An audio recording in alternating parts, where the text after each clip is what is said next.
sağ ol Ramil, minnətdaram, Çox sağ ol. əyləş. Amma ben deyim ki, bu mahnını Respublikamızın xalq artistidir. Mən incimişəm Ağadan, amma Ağada Şağayevin repertuarından. Bəli, bəli.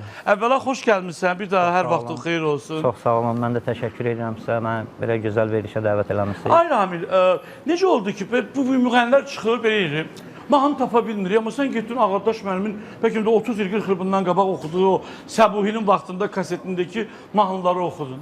Mən Ağadaş müəllimin ifasını çox sevirəm. Bizim böyük sənətkarımızdır. Yerisiz? Yaxın bölgədir. Bir 100 kilometr var aramızda. Lirik.